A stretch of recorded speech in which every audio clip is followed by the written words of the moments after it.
Bonjour. Peut-être voyez-vous ici, et pardonnez-moi pour la qualité du son, mon micro avec le vent risque d'être assez inconfortable.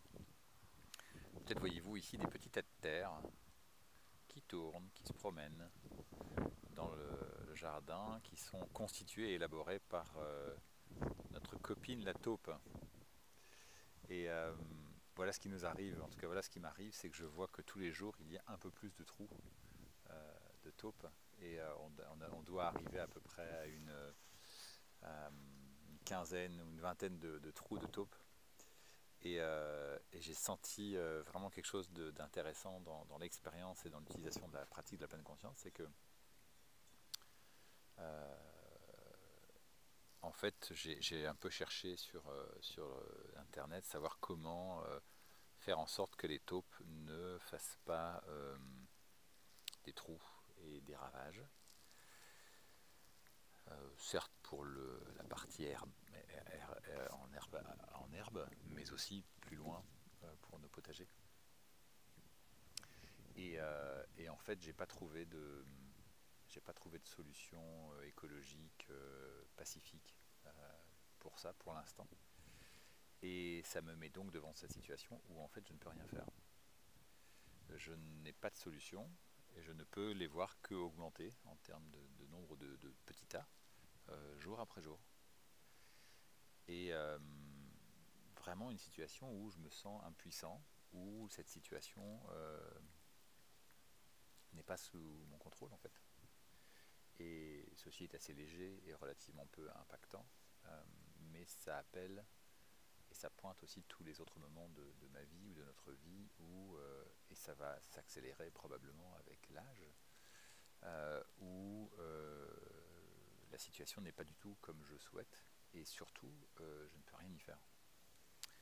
Et dans ces traditions méditatives, ces traditions philosophiques, où il semblerait que le bonheur soit possible, que la paix et la joie soient possibles, quelles que soient les circonstances, je trouve ça interpellant et je me dis, bah tiens, si, prenons l'hypothèse qu'il y ait véritablement une joie et un bonheur qui soient possibles dans toutes les situations, comment est-ce possible dans cette situation-là, alors que je ne peux rien faire et que les trous sont là? Et ça m'invite ici à regarder finalement que le bonheur ne va pas être conditionné dans cette situation-là au fait qu'il n'y ait plus de taupe, qu'il n'y ait plus de tas, puisqu'a priori il va encore rien avoir. Et donc ça veut dire que la porte et le chemin du bonheur et de la joie dans ces situations-là est ailleurs.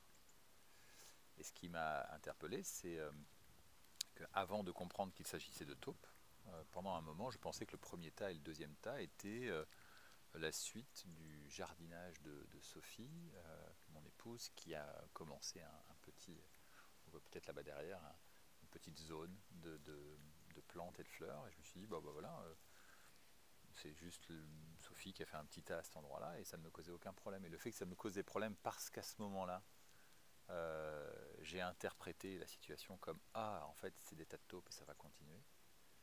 Ça m'informe peut-être d'un endroit où chercher pour cultiver un peu de joie et de bonheur peut-être dans cette situation-là.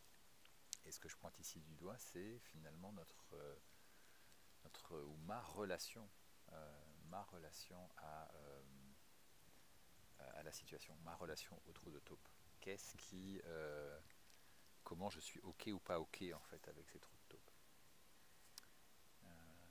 Et peut-être même sans apporter cette dernière réponse, peut-être que l'invitation, c'est de continuer à se poser des questions. C'est où est le bonheur, où est la joie, où est la quiétude dans des situations qui ne sont pas contrôlables et souhaitées. Voilà, je vous invite à laisser vivre ça, peut-être mettre des éléments en commentaire, tout ça en lien bien sûr avec notre pratique de la pleine conscience. Voilà, prenez soin de vous, merci et à bientôt.